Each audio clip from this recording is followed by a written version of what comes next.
Hello friends, so today is our lecture 3. Okay, then lecture 3 of chapter 9 of unit 5, right? Oscillators. So far we have learned about sinusoidal oscillators, then the difference between alternator and oscillator, બરાબર. એટલે કે alternator અને ઓસિલેટરની અંદર શું ફરક હોય છે, બરાબર. જેમ કે એકમાં મિકેનિકલ પાર્ટ આવે છે, જ્યારે ઓસિલેટર જે છે એ પ્યોર ઇલેક્ટ્રોનિક્સ બેઝ સર્કિટ જ હોય છે, રાઈટ. તેન આપણે જોયું કે ઓસિલેટરનો એડવાન્ટેજ શું છે ઓવર ધ અલ્ટરનેટર, રાઈટ. પછી એનું પોઝિટિવ ફીડબેકમાં કઈ રીતે કામ કરે છે, એમ્પ્લીફાયર ઓસિલેટર કઈ રીતે વર્ક કરે છે, બરાબર. પછી તો કે પોઝિટિવ ફીડબેક ઓસિલેટરની અંદર 12 ક્વેશ્ચન ક્રાઇટેરિયા શું છે એ જોયું. પછી તો કે tank circuit, transistor amplifier, feedback circuit, 12 question criteria ડિટેલમાં અંદર જોયું આપણે, બરાબર છે. ત્યારબાદ તો કે અલગ અલગ પ્રકારના ટ્રાન્ઝિસ્ટર ઓસિલેટર જોયા હતા લાસ્ટ આપણે. એની અંદર જે એલસી છે, રાઈટ, એની અંદર આપણે ટેન્ક સર્કિટ જોઈ હતી, કુલપિટ ઓસિલેટર અને હાર્ટલી ઓસિલેટર જોયું હતું. આજે આપણે આરસી ઓસિલેટર્સ જોશું, જેની અંદર ફેઝ શિફ્ટ ઓસિલેટર ને વેઇન ઓસિલેટર્સ છે, રાઈટ. તો જોઈએ, late start today's lecture. Okay, આ છે કુલપિટ ઓસિલેટર, બરાબર, જેની અંદર હાર્ટલી ઓસિલેટર અને કુલપિટ ઓસિલેટર બંનેમાં ફર્ક માત્ર કેપેસિટરના અને ઇન્ડક્ટરના પ્લેસીસનો જ હતો. જે કુલપિટ ઓસિલેટર હતું એની અંદર આપણે 2 કેપેસિટરનો યુઝ કરતા અને 1 ઇન્ડક્ટરનો યુઝ કરતા, જ્યારે હાર્ટલી ઓસિલેટર છે તો એમાં 2 ઇન્ડક્ટર અને 1 કેપેસિટરનો યુઝ કરતા, રાઈટ. બંનેના ઇક્વેશન એ ઓલમોસ્ટ સિમિલર જ છે. તમે એકવાર રિવાઇઝ કરશો ત્યાં તમને સમજાઈ જશે. હવે આજનો ટોપિક છે વાય આરસી ઓર ફેઝ શિફ્ટ ઓસિલેટર, બરાબર. આરસી ઓસિલેટર જ શું કામ, બરાબર છે. તો જોઈએ કે એલસી ઓસિલેટરના થોડાક એડવાન્ટેજીસ, રાઈટ. તો ફર્સ્ટ જે છે એ છે કે LC oscillators are suitable for generating radio frequency signals because the required value of L and C are convenient to generate such frequencies. એટલે કે રેડિયો કોમ્યુનિકેશન માટેના જે સિગ્નલ્સ હોય છે, બરાબર છે, એ એલ અને સીની જે રેન્જ હોય છે, લાઈક એક જે ફેરાડેની અંદર આવે, માઇક્રો ફેરાડેની અંદર થી મિલી ફેરાડેની અંદર, રાઈટ, આ રીતે. તો એ જે અને એક જે છે એ હેનરીની અંદર આવે, ઓકે. તો એલસીની જે રેન્જ જે છે એ generally F is equal to 1/2π√LC, જે આપણે ઇક્વેશન જોઈ ગયા હતા, બરાબર છે, ફ્રીક્વન્સીનું ઇક્વેશન. એની અંદર પુટ કરીએ બધી વેલ્યુ તો જનરલી એ નિયર ટુ રેડિયો ફ્રીક્વન્સીની અંદર આપણને આપણા વેવ્સની ફ્રીક્વન્સી મળે. તો એના માટે એલસી જે છે એ સૌથી વધુ ઉપયોગી છે. બીજું છે કે by changing C or L the frequency of oscillator can be verified for smooth variation of frequency. A suitable variable capacitor is used because variation of L over a large range is difficult. Okay, હવે શું કહેવા માગે છે કે L અને C વડે આપણને ખ્યાલ છે કે રેડિયો ફ્રીક્વન્સી જનરેટ થાય, બરાબર. પણ હવે એ તો જો ફિક્સ એ વેલ્યુના એલ અને સી હોય તો શું થાય કે ફિક્સ જ વેલ્યુ આપણને મળે, ફિક્સ વેલ્યુની જ ફ્રીક્વન્સી મળે. પણ બેમાંથી એક જો વેરિયેબલ હોય, રાઈટ, બેમાંથી એક જો વેરી કરી શકાતું હોય સમયની સાથે, તો એની જે વેલ્યુ છે એ આપણી ડિઝાયર્ડ ફ્રીક્વન્સીની એક રેન્જ મળશે, પર્ટિક્યુલર એક ફ્રીક્વન્સી નહીં મળે, બરાબર છે. તો એના માટે જે એલ છે ઇન્ડક્ટર, એ વેરિયેબલ ઇન્ડક્ટરનો યુઝ કરવો પ્રેક્ટિકલી થોડોક અઘરો છે અને એ એટલી રેન્જ પણ આપી શકતું નથી, રાઈટ. તો આપણી પાસે ઓપ્શન શું રહ્યો કે કેપેસિટર જે છે આપણું, એ કેપેસિટરને વેરિયેબલ કેપેસિટર બનાવી અને એનો યુઝ કરી શકાય, જેનાથી આપણને એક રેન્જ આખી જનરેટ થાય, લાઈક 10 થી 100 માઇક્રો ઓહમ છે, બરોબર છે, 10 થી 100 માઇક્રો ફેરાડે છે, બરાબર. તો એ રીતે તમે એલસીને વેરિયેબલ પણ બનાવી શકો છો, રાઈટ. હવે but the oscillator circuit employing LC elements have 2 general drawback. હવે એના ડ્રોબેક જોઈએ. તો ફર્સ્ટ છે કે frequency instability and poor waveform.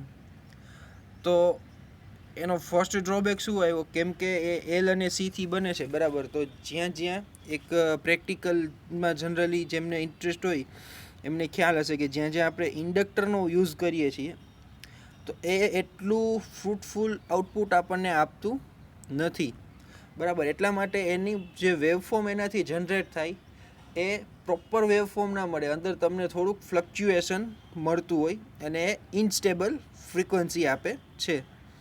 અને સેકન્ડ જે છે, બરોબર, એ શું છે તો કે they cannot be used for very low frequency because they become too much bulky and expensive.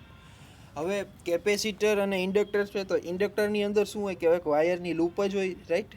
તો હવે જેમ આપણે એને લો ફ્રીક્વન્સી માટે બનાવવું હોય એમ લૂપ જે છે એ વધારે રાખવી પડે, બરાબર. કેમ કે તમે જોઈ ગયા કે જેમ એ છેદની અંદર છે ફ્રીક્વન્સીના ઇક્વેશનની અંદર, રાઈટ, કે F is equal to 1/2π√LC, બરાબર. તો એ છેદમાં છે, તો જેમ એની ફ્રીક્વન્સી તમારે જેમ વધારે લેવી હોય, સ્મોલ ફ્રીક્વન્સી લેવી હોય, બરાબર, તો છેદને છે મોટો કરવો પડે, તો તમારે એની અંદર લૂપ જે છે એ મોટી કરવી પડે. તો એ શું થશે, બલ્કી થશે અને એની કોસ્ટ જે છે એ થોડી હાઈ થઈ જશે, બરાબર.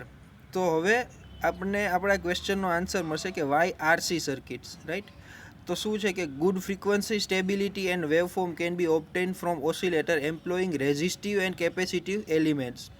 Such amplifiers are called RC or phase shift oscillator which can be used for very low frequency, right. એટલે હવે આપણને આન્સર મળ્યો આપણો કે શું કામ આરસી ઓસિલેટર્સનો જ યુઝ કરવો જોઈએ, કેમ કે એની અંદર કોઈ લૂપ કે એવું બનતું નથી, એટલે એ એક તો લો હોય છે એનો વેઇટ, બરાબર, એક્સપેન્સમાં પણ સસ્તો હોય છે, બરાબર છે, એટલે એક્સપેન્સિવ પણ એટલો બધો નથી, બરાબર. અને થર્ડ જે છે એ છે એની ફ્રીક્વન્સી સ્ટેબિલિટી વધારે હોય છે, એટલા માટે એને લો ફ્રીક્વન્સી પર વધારે પ્રેક્ટિકલી યુઝ કરવામાં આવે છે, રાઈટ. તો આની અંદર આપણે શું જોયું તો કે પહેલાં એલ અને સીના એડવાન્ટેજીસ જોયા, બરાબર, કે એ બંને જે છે એલ અને સીની યુઝ કરી અને આપણે રેડિયો ફ્રીક્વન્સી જનરેટ કરી શકીએ છીએ ઇઝીલી. અને બીજું છે કે આપણે વેરિયેબલ કેપેસિટરનો યુઝ કરી અને એક આખી રેન્જ જનરેટ કરી શકીએ છીએ. પણ એની અંદર એના ડ્રોબેક શું હતા તો કે એ ફ્રીક્વન્સી જે છે એ ઇનસ્ટેબલ છે અને એ બલ્કી બની જાય છે જ્યારે આપણે લો વેવ ફ્રીક્વન્સી માટે યુઝ કરવું હોય ત્યારે, રાઈટ. તો એ આ બંને ડ્રોબેક થયા એને, તો એને ઓવરકમ કરવા માટે શું જોઈએ, તો એને ઓવરકમ કરવા માટે આપણે આરસી સર્કિટ્સનો યુઝ કર્યો, જેની મદદથી આપણે એ લો ફ્રીક્વન્સી માટે પણ એ સર્કિટ સારી એવી ઇફેક્ટફુલ છે અને જે પ્રમાણમાં એક્સપેન્સિવ નથી, રાઈટ. તો જોઈએ હવે phase shift principal and circuits, right. તો શું છે કે ફેઝ શિફ્ટ સર્કિટ છે એને શું કહેવાય છે તો કે આરસી સર્કિટ્સ, જેની અંદર રેઝિસ્ટર અને કેપેસિટર, માત્ર રેઝિસ્ટર અને કેપેસિટરનો જ યુઝ થયો હોય, બરાબર. તો તમને ડાયાગ્રામની અંદર પણ દેખાડ્યું છે, રાઈટ, કે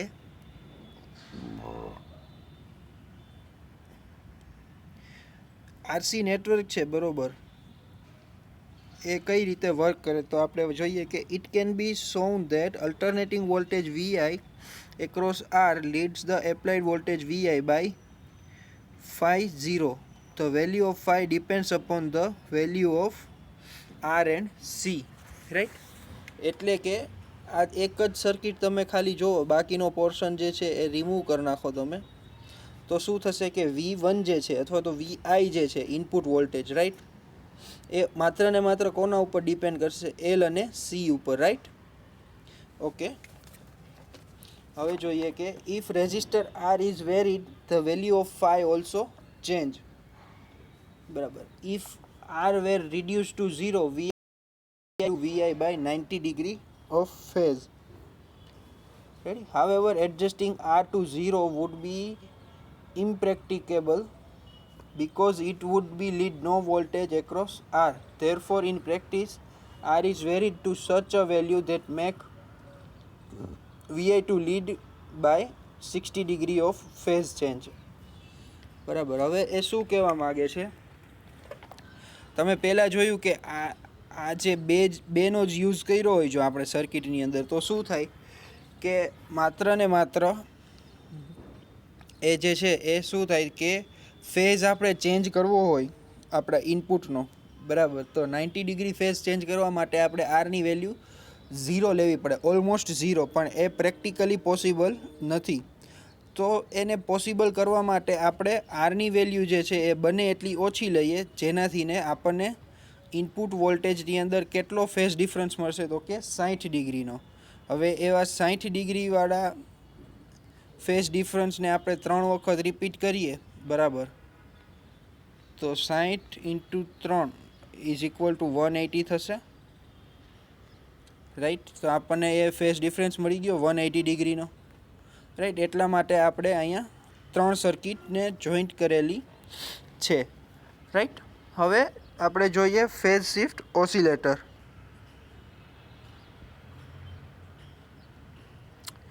ફેઝ શિફ્ટ ઓસિલેટર, બરાબર છે. તો હવે તમને સર્કિટ ડાયાગ્રામ પણ દેખાય છે.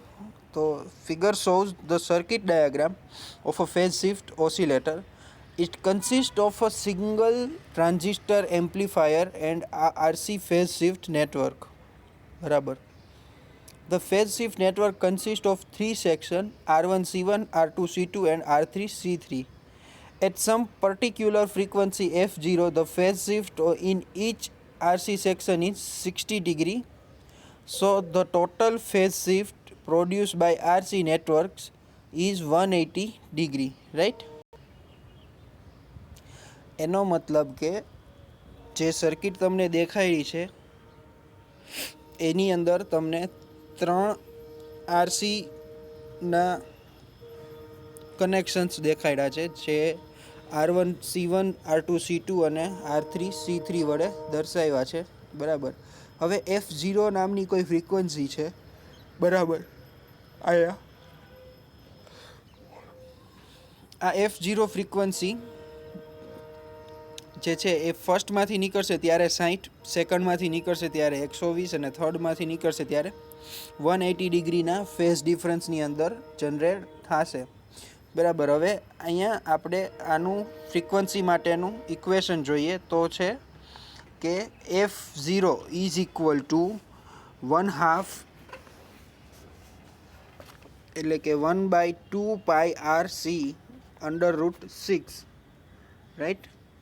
1/2 પાઈ RC √6, જ્યાં R is equal two R1, R2 અને R3 અને C is equal two C1, C2 અને C3. એટલે કે અહીંયા જે બી વેલ્યુ યુઝ થઈ છે એ રેઝિસ્ટરની વેલ્યુ બી સેમ રહેશે અને કેપેસિટરની વેલ્યુ બી સેમ રહેશે, રાઈટ. હવે આગળ જોઈએ કે એનું સર્કિટ ઓપરેશન કઈ રીતે હોય છે, રાઈટ. તો સર્કિટ ઓપરેશનમાં શું છે કે when the circuit is switch on it produced oscillation of frequency determined by above equation. The output E0 of the amplifier is fed back to RC feedback network. This network produces a phase shift of 180 degree and a voltage E appears at its output which is applied to transistor amplifier. હવે તમે જોઈ શકો છો અહીંયા કે આટલા પોર્શનને આપણે આ સર્કિટને આપણે 2 ભાગમાં માની લ્યો કે કટ કરી નાખીએ. તો આ સાઈડનો પોર્શન છે એ આઉટપુટ સેક્શન છે અને આ સાઈડનો પોર્શન છે એ ઇનપુટ પોર્શન છે, બરાબર. તો આ જે છે એ સર્કિટ ડાયાગ્રામ સમજી ગયા. હવે આ જે છે એ શું છે તો કે ટ્રાન્ઝિસ્ટર એમ્પ્લીફાયર છે, બરાબર. હવે ટ્રાન્ઝિસ્ટર એમ્પ્લીફાયરનો એક પોર્શન જે છે એ ધીમેકથી ને આ બાજુ જનરેટ થાય છે, રાઈટ. કેમ કે એનો જે આ જે ગ્રાઉન્ડ ટર્મિનલ છે એ કનેક્ટેડ છે ઇન્ટરનલી, રાઈટ. તો તો આની અંદરથી જે આઉટપુટ મળશે એ એક આઉટપુટ આમ જશે, ફર્સ્ટ આઉટપુટ. જ્યારે એનો પોઝિટિવ ફીડબેક જે છે એ 180 ડિગ્રી ફેઝ ડિફરન્સ સાથે ઇનપુટની અંદર જશે. હવે એ જ્યારે ઇનપુટની અંદર જશે ત્યારે ત્યાં આ ત્રણમાંથી પસાર થશે, આરસીમાંથી ને, રાઈટ. તો એ આરસીમાંથી પસાર થશે તો ત્યાં વળી પાછો 180 ડિગ્રીનો ફેઝ ડિફરન્સ આવશે, એટલે કે ટોટલ 360 ડિગ્રીનો ફેઝ ડિફરન્સ થશે. અને એના કારણે એ જે છે એ જે પલ્સ જે છે આપણું, બરાબર, એ વધીને તમને મળશે, એટલે કે એમ્પ્લિફાય થઈને તમને મળશે, રાઈટ. તો એ જે છે એ છે એનું સર્કિટ ઓપરેશન. હવે છે એના એડવાન્ટેજીસ, તો કે it does not require transformer or inductors, right. એટલે ટ્રાન્સફોર્મર કે ઇન્ડક્ટરનો યુઝ નહીં થાય, એના કારણે એ કેવું રહેશે, લાઇટ વેઇટ રહેશે, રાઈટ. કેમ કે આપણે લૂપનો ક્યાંય યુઝ કરતા નથી. It can B used to produce very low frequency. જે એલસી સિગ્નલ્સ હતા, જે બરાબર એલસી વડે જનરેટ થતા સિગ્નલ્સ હતા, એની અંદર એક ડ્રોબેક હતો કે લો ફ્રીક્વન્સીએ કામ કરી શકતું નહોતું. કેમ? તો કે એનો વજન છે એ વધી જતો હતો એ લો ફ્રીક્વન્સીએ જનરેટ કરવા માટે, રાઈટ. તો આ જે છે આરસી સર્કિટ્સ એ જે છે એ લો ફ્રીક્વન્સી જનરેટ કરવા માટે ઘણા યુઝફુલ છે. અને એની ફ્રીક્વન્સી સ્ટેબિલિટી જે છે એ ખૂબ જ સારી છે. થર્ડ પોર્શન જે છે એ છે કે the circuit provides good frequency stability. Any frequency stability જે છે એ છે ખૂબ સારી, રાઈટ. હવે જેમ એના એડવાન્ટેજીસ છે એમ એના ડ્રોબેક પણ હશે, ડિસએડવાન્ટેજ પણ હશે. તો ડિસએડવાન્ટેજ એના બે છે કે it is difficult for the circuit to start oscillations because feedback is generally small, right. કેમ કે જે ફર્સ્ટ ફીડબેક આવે, તમને ખ્યાલ છે કે આપણે અહીંયાથી જે આમ ફીડબેક આપતા હતા, આ રીતે બે પોર્શન કર્યા હતા, તો અહીંયાથી જે ફીડબેક એને મળતું હતું એ વેવ કેવું હશે, સાવ નાનકડું. તો એ નાનકડું વેવ છે, તો ઓસિલેશન્સ જનરેટ કરવા માટે આપણને પર્ટિક્યુલર થોડીક ફ્રીક્વન્સી જોઈએ, રાઈટ. તો એ ફ્રીક્વન્સી સુધી પહોંચવા માટે થોડું એને ટફ ઓપરેશન રહે છે, રાઈટ. તો શું છે કે it is difficult to for the circuit to start oscillations because feedback is generally small, right. અને સેકન્ડ છે કે the circuit gives small output. Obvious છે કે એને ઇનપુટ સ્મોલ મળશે તો એનું આઉટપુટ પણ સ્મોલ જ આવશે, રાઈટ. તો આ બે મેઇન એના ડ્રોબેક છે, ઓકે. સો આ છે એ છે આપણું phase shift oscillator, right. Phase shift oscillator, RC oscillator, right, જેની અંદર આર અને સીનો જ યુઝ થતો હતો. હવેનું જે છે એ છે વેઇન બ્રિજ ઓસિલેટર, રાઈટ. તો વેઇન બ્રિજ ઓસિલેટર છે એ શું છે જોઈએ, તો કે the Wien bridge oscillator is the standard oscillator circuit for all frequencies in the range of 10 Hz to about 1 MHz, right. 10 Hz થી 1 MHz સુધીની ફ્રીક્વન્સી ઓપરેટ કરવા માટે વેઇન બ્રિજ ઓસિલેટરનો ઉપયોગ થાય છે. It is the most frequency used type of audio oscillator because here output is free from circuit fluctuation and ambient temperature, right. એટલે કે એ normal temperature પર ખૂબ જ ઇફેક્ટિવ છે. એનું ટેમ્પરેચર હાઈ થતું નથી, એને લોંગ ટર્મ સુધી યુઝ કરી શકાય છે, બરાબર છે. અને એ જે છે એ જનરલી એની ફ્રીક્વન્સી રેન્જ છે એ ઓડિબલ રેન્જની અંદર આવે છે, એટલે કે એ ઓડિયો એમ્પ્લીફાયર તરીકે પણ કામ કરી શકે છે, રાઈટ. ફિગરની અંદર તમને વેઇન બ્રિજ ઓસિલેટરનો ડાયાગ્રામ દેખાડેલો છે, બરાબર. હવે એની અંદર શું છે તો કે બેઝિકલી એ 2 સ્ટેજ એમ્પ્લીફાયર છે, બરાબર. એકમાં આરસી બ્રિજ સર્કિટ યુઝ કરવામાં આવેલી છે, રાઈટ. એકમાં જે છે એ આરસી બ્રિજ સર્કિટ યુઝ કરવામાં આવેલી છે. અને બીજી બાજુ જે છે, બરાબર, બ્રિજ સર્કિટની સાઈડ શું છે તો કે R1C1 R3 R2 C2 અને ટંગસ્ટનનો લેમ્પ.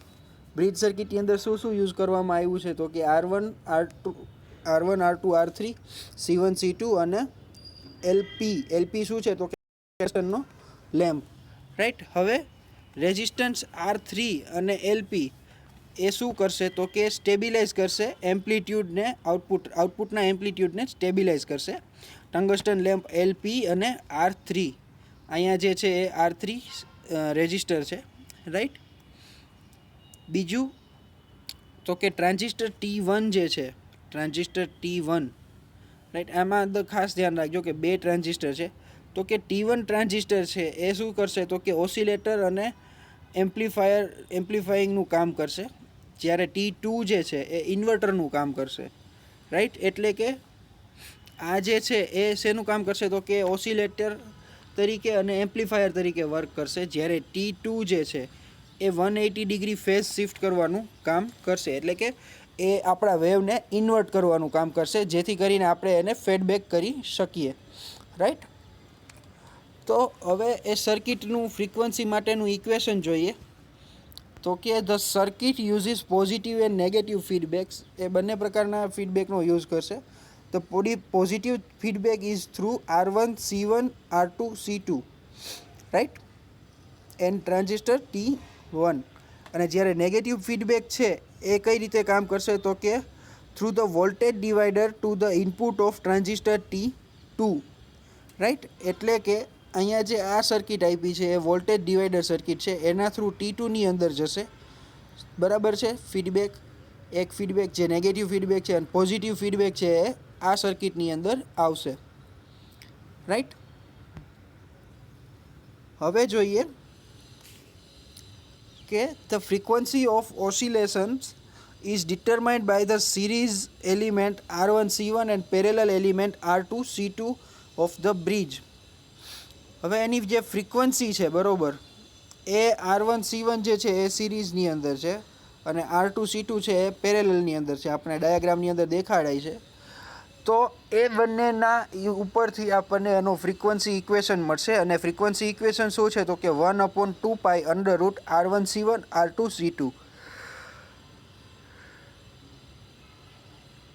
રાઈટ.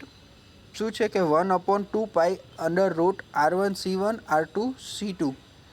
પણ જો R1 અને R2ની વેલ્યુ સેમ લઈએ અને C1 અને C2ની વેલ્યુ સેમ લઈએ, તો એ ઇક્વેશન છે એ કઈ રીતે થશે, તો કે R1 C1 એટલે R1 R2 એટલે R થઈ જશે, R², રાઈટ. તો એ સ્ક્વેર રૂટની બહાર નીકળશે તો ખાલી R થઈ જશે, અને C1 C2 છે તો એ C² થશે, અને એને સ્ક્વેર રૂટની બહાર લઈ તો એ C થઈ જશે. એટલે કે F is equal to 1/2π RC, right. હવે એનું સર્કિટ ઓપરેશન જોઈએ કે when the circuit is start, bridge circuit produce oscillations of frequency determined by above equation. The true transistor produce a total 360 degree phase, so the proper positive feedback is ensured. The negative feedback in the circuit ensures constant output. હવે આપણે વાત થઈ કે આ જે છે, બરોબર, એ positive ફીડબેકને repeat કરવાનું કામ કરશે અને આ જે છે એ આઉટપુટ આપવાનું કામ કરશે, બરાબર. તો સર્કિટ જેવી સ્ટાર્ટ થશે એ ભેગું અહીંયા 360 ડિગ્રીનો ફેઝ ડિફરન્સ જનરેટ થઈ અને આ પોઝિટિવ ફીડબેક આપવાનું ઓસિલેશન્સનું કામ ચાલુ કરી દેશે, બરાબર. સાથોસાથ આ જ્યારે કન્ડક્શનમાં આવશે T1, ત્યારે T2 જે છે એ શું થશે, તો કે T2 છે એ આઉટપુટ આપવાનું કામ ચાલુ કરી દેશે, બરાબર છે, કોન્સ્ટન્ટ આઉટપુટ આપશે. પછી છે કે this is achieved by the temperature sensitive tungsten lamp. Its resistance increases with current, so the amplitude of output tends to increase. More current would provide from more negative feedback. The result is that the output would return to its original value. A reverse action would take place if the output tends to decrease. બરાબર. હવે અહીંયા tungsten lamp use કરવાનું કારણ શું છે main, એ હવે તમને સમજાશે કે ટેમ્પરેચર સેન્સિટિવ લેમ્પ છે ટંગસ્ટનનો, બરાબર છે. હવે એનો રેઝિસ્ટન્સ છે એ શું થશે, તો કે કરંટની સાથે ઇન્ક્રીઝ થશે, અને જેમ જેમ કરંટ ઘટશે એમ એમ એ ડિક્રીઝ થશે. તો જેમ કરંટની વેલ્યુ હાઈ થશે એમ એ લેમ્પનું જે રેઝિસ્ટન્સ છે, બરાબર, એ વધશે, અને એની અંદરથી એનું એમ્પ્લિટ્યૂડ છે આઉટપુટનું એ પણ વધશે. સેમ વસ્તુ જે છે કે કરંટ ડાઉન થશે એમ એનો વેલ્યુ ઘટતી જશે, રાઈટ. તો આ બેઝિક એનું સર્કિટ ઓપરેશન થઈ ગયું. હવે એના એડવાન્ટેજીસ અને ડિસએડવાન્ટેજીસ જોઈએ. તો એના એડવાન્ટેજીસમાં શું છે, તો કે ઇટ ગિવ્સ કોન્સ્ટન્ટ આઉટપુટ, કેમ કે આપણે એની અંદર 2 ટ્રાન્ઝિસ્ટર યુઝ કર્યા છે, જેના કારણે આપણને કોન્સ્ટન્ટ આઉટપુટ આપશે. T1 જે હતું એ આપણને ફીડબેક આપવાનું કામ કરતું હતું અને T2 જે છે એ છે આપણને આઉટપુટ આપવાનું કામ કરે છે. The circuit works quite easily. જે બીજી બધી સર્કિટ છે એના કરતાં આ સર્કિટ જે છે જો પ્રોપર એનું બાયસિંગ ને વાયરિંગ થયું હોય તો એ વધારે સારી રીતે અને ઇઝીલી કામ કરે છે. The overall gain is high because of 2 transistors. જેમ વાત થઈ કે અધર સર્કિટ્સ કરતાં આ ઓસિલેટર્સની અંદર આપણે 2 ટ્રાન્ઝિસ્ટરનો યુઝ કર્યો છે એના કારણે એનો ગેઇન જે છે એ વધારે મળશે. અને લાસ્ટ જે બેનિફિટ છે એ છે કે the frequency of oscillations can be easily changed by using a potmeter અથવા તો પોટેન્શિયોમીટર. એટલે કે એની જે આઉટપુટ ફ્રીક્વન્સી છે બરાબર એ ફ્રીક્વન્સી આપણે ચેન્જ કરી શકીએ ઇઝીલી પોટમીટરની, એટલે કે વેરિયેબલ મૂકીને આપણે એની ફ્રીક્વન્સી આપણી ડિઝાયર્ડ ફ્રીક્વન્સી મુજબ એની સેટ કરી શકીએ. હવે એના ડિસએડવાન્ટેજ જોઈએ તો કે આ સર્કિટની અંદર 2 ટ્રાન્ઝિસ્ટર અને બીજા ઘણા બધા કમ્પોનન્ટ્સનો યુઝ થાય છે.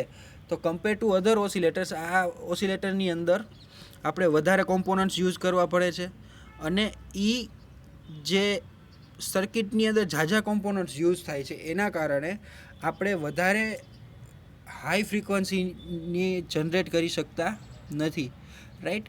ફર્સ્ટમાં હતું જે RC ઓસિલેટર હતું એનો શું ડ્રોબેક હતો તો કે એ લો ફ્રીક્વન્સી જનરેટ નહોતું કરી શકતું અને આ જે છે એ વેરી હાઈ ફ્રીક્વન્સી જનરેટ કરી શકતું નથી. ઓકે, તો આજના લેક્ચરની અંદર બેઝિકલી આપણે શું શીખ્યા તો કે એક તો RC ઓસિલેટર્સનો યુઝ શું કામ કરવો જોઈએ ઓન બિહાફ ઓફ LCના બદલે RCનો ઉપયોગ શું કામ કરવો જોઈએ, રાઈટ. પછી ફેઝ શિફ્ટ પ્રિન્સિપલ શું છે, એની સર્કિટ શું છે તો કે 60 ડિગ્રી એક સેટ જે છે RCનો એ 60 ડિગ્રીનો ફેઝ ડિફરન્સ આપે તો 3 સેટ છે 180 ડિગ્રીના ફેઝ ડિફરન્સ આપે, રાઈટ. એને ફેઝ શિફ્ટ ઓસિલેટરની અંદર યુઝ કર્યો, એનો એડવાન્ટેજ ડિસએડવાન્ટેજ જોયા, એનું સર્કિટ ઓપરેશન જોયું, જેને આપણે વેઇન બ્રિજ ઓપરેશન જોયું, ઓસિલેટર જોયું જે 10 હર્ટ્ઝથી ને 1 મેગાહર્ટ્ઝ સુધીની ફ્રીક્વન્સી આપે છે, રાઈટ. પછી એનું ફ્રીક્વન્સીનું ઇક્વેશન જોયું, એના એડવાન્ટેજ ડિસએડવાન્ટેજ જોયા. સો ફાર આપણે ઓસિલેટર જે આપણા સિલેબસની અંદર છે એ બધા સ્ટડી કરી ગયા છીએ, રાઈટ. તો થેન્ક યુ. આપણું ઓસિલેટર ચેપ્ટર અહીંયા પૂરું થાય છે. નેક્સ્ટ આપણે ભણશું 8મું ચેપ્ટર જે છે 8મું ચેપ્ટર જે અલગ અલગ બ્રિજ ઉપર બનાવેલું છે, રાઈટ, જેનું નામ છે AC bridge and there applications. So thanks for watching this video.